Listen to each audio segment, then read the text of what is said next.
좋아요, 구독. 네, 먼저 우리 유창희 대표님은 이구산업, 그리고 김성규 전문가님은 선익시스템 꼽아주셨습니다. 네, 먼저 우리 유창희 대표님과 함께 이구산업 전략 세워보겠습니다. 네. 구리 가격 올라갔다 하면 이구산업도 같이 올라갔다 기억이 좀 나는데 네. 어떤 전략 세워가면 좋을까요? 네. 오늘 이제 여러 기업들을 좀 고민을 좀 많이 했습니다. 뭐 자동차도 있을 수 있는 것이고, 뭐 중국이 이제 또 반대로 반발을 한다라면 또 관련돼서 뭐 히토류라든지 관련된 기업도 있을 수 있다 생각 좀 하고 있고요. 또 에너지 관련해서는 뭐 태양광에서 유일하게 미국에 공장이 있는 하나솔루션 같은 경우도 주목해 볼 만하다 생각하고 있는데, 어쨌든 이제 구리 이슈는 계속해서 좀 주목을 해야 되지 않을까 생각을 해가지고, 어쨌든 핵심 강물 또 이와 관련해서 좀 이슈가 될 수 있는 게 구리가 아닌가 생각을 좀 하고 있습니다. 어쨌든 이제 전력 인프라 투자가 확대가 되면서 구리 수요가 증가할 것이다. 뭐 이것은 진짜인지 아닌지 모르겠습니다만은 전력 인프라 투자는 계속 늘어날 수밖에 없는 것이죠. 그래서 전력주 변압기 관련된 종목군들 움직였기 때문에 구리 관련된 종목군들 충분히 추가적인 상승 가능하다 생각하고 있고, 또 하나는 꼭 전력 인프라가 아니라고 하더라도 구리는 어떻게 보면은 경기의 바로미터라고 우리가 예전부터 보아오던 거거든요. 경기가 좀 회복된다, 경기가 좋다 그러면 구리 수요가 늘어날 것이고, 그러면 구리 가격이 상승하면서 이제 관련된 기업을 예전에 많이 봤었는데,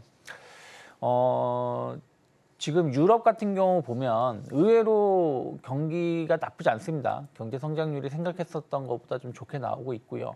우리나라 같은 경우도 한은 총재가 깜짝 놀랄 정도로 이번 1분기 경기 성장률이 좋았습니다.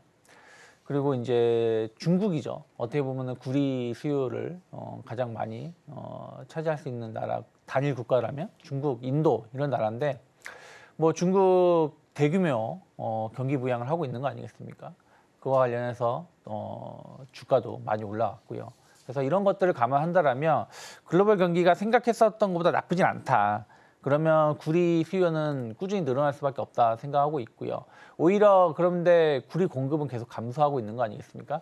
지금 구리를 생산할 만한 광산이 좀 별로 없다라고 할 정도이고, 주요 구리 채굴하는 업체들이 뭐 M&A 이런 이슈들도 계속 있는 거 본다라면 구리가 공급이 예전만 못하다 평가가 나오고 있어요. 사실 작년 같은 경우도 중국이 이제 팬데믹을 해제를 하면서 좀 이슈가 좀 있으면서 구리 수요가 늘어날 거라 평가를 했었는데, 그때 보면은 구리 재고가 전년 대비해서 2022년 대비해서 계속 줄어들고 있다는 뉴스가 있었거든요. 근데 지금 그런 것은 지금도 좀 진행형이 아닐까 생각을 좀 하고 있어요.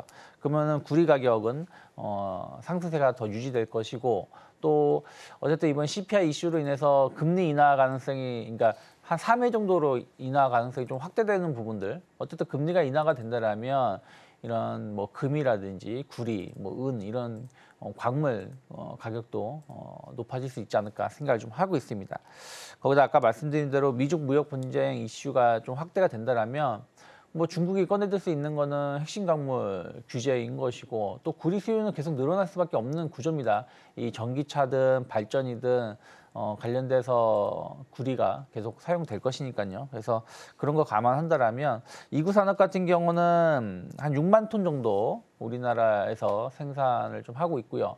전체 한 20% 정도 시장을 차지하고 있습니다. 그래서 구리 가격 상승한다라면 관련해 가지고 충분히 수혜를 입을 수 있고, 실적 개선세, 작년 같은 경우 영업이익률이 상당히 안 좋았거든요. 근데 그건 구리 가격이 하락을 하면서 영업이익이 안 좋았던 것인데, 구리 가격이 상승을 한다라면 충분히 올해 영업이익 좋아질 수 있다. 그래서 최근에 풍산 보면은 정말 조정 없이 2월부터 지금까지 한 2배, 3배 가까운 상승을 좀 보여주고 있는데요.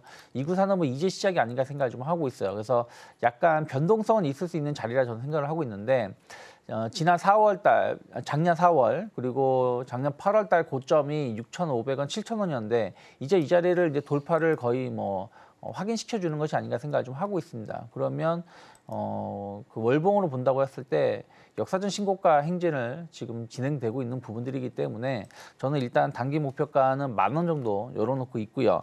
한 6,400원이 크게 이탈하지 않는다라면, 저는 조정 시 분할 매수 관점으로 충분히 대응할 수 있는 구간이 아닌가 판단하고 있습니다.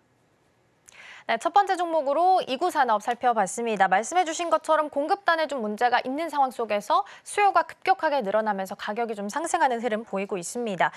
일단 이구산업 단기 목표가로 10,000원 제시해 주셨는데요. 자리상 변동성이 좀 있을 수도 있다라는 부분도 함께 좀 유념하시면 좋을 것 같습니다. 자, 이어서 두 번째 종목도 함께 확인해 보겠습니다. 두 번째 종목으로는 선익시스템입니다. 앞서 BOE 이야기하면서 선익시스템의 장비가 납품된다라는 소식도 좀 짚어봤었는데요. 선익시스템 어떤 전략 함께 좀 세워주실까요? 네, 선익 시스템 우선 그 디스플레이 장비로만 알고 있는데 사실 여기 그 이외에도 반도체 코팅 장비도 이제 약간 하고 있는 그런 종목이라고 보시면 되겠고요. 지금 여기 보시게 되면은 이제 이 회사의 가장 큰 특징은 일단 플라즈마를 이용했다. 즉 여러 가지 장비들 중에서도 의외로 이제 플라즈마 장비를 꽤 많이 하는 업체들이 있는데 그 중에서 디스플레이 제조하고 그다음 여기에 대한 클러스터 그다음에 여기에 또 이제 사이즈별로 해가지고 각종 관련된 디스플레이 장비들을 구비하고 있다는 게 가장 큰 특징이 되겠습니다. 그래서 지금 아까도 잠깐 말씀드렸지만은 8.6세대의 OLED 증착기를 드디어 국산화를 성공을 했기 때문에 여기에 대해서 중국의 BOE에 대한 증착 장비를 공급을 하고 있다라고도 볼 수 있겠고요. 그리고 이제 파생상품 손실 악재가 조금 있긴 한데 그거는 그래도 충분히 넘어갈 수 있는 부분이다라고 보고 있습니다. 그리고 일단 이 회사의 가장 큰 특징은 뭐냐면은 일단 LG 디스플레이하고 같이 연결이 돼 가지고서 주로 LG에서의 OLED 공장에 납품을 많이 하는 게 가장 큰 특징이라고 볼 수 있겠고 그렇기 때문에 여기에 관련해 가지고서 봤을 땐 충분히 앞으로 또 국산화 장비 중에서 LG 디스플레이를 중심으로 한 움직임이 있을 수 있다 이렇게 보시면 되겠습니다. 현재 차트 자리 보시게 되면은 올라갔다가 잠깐 떨어지고 놀림목 만드는 자리에 있는데 이 자리 굉장히 재미있는 자리죠. 자, 여기에 63,000원 정도에서 지금 잡혀 있지만은 오늘 시초가에서 공략했을 경우에 저는 여기서 올라가는 반등 자리를 보고서 우선 7만 원까지 1차로 보고 여기에 지금 현재 신고가이기 때문에 올라가는 자리를 절대로 무리하게 보시면 안 되고요. 만약 7만 원을 돌파했을 경우에 한 7만 5천 원 혹은 8만 원 근처 지금 제가 봤을 때는 일단 7만 5천 원 보수적으로 접근해서 여기까지는 2차 목표가 잡을 수 있을 것 같고 이 자리에서 현재 보시게 되면은 여기에 이 자리 굉장히 지지를 많이 받는 자리입니다. 63,000원에서 2,000원짜리 이 자리가 지금 현재 지지 자리이기 때문에 만약에 여기가 무너지면 조금 더 밑으로 떨어진 다음에 밑에서 좀 더 아랫자리에서 매수를 하실 것을 권해드리겠습니다. 좋아요, 구독!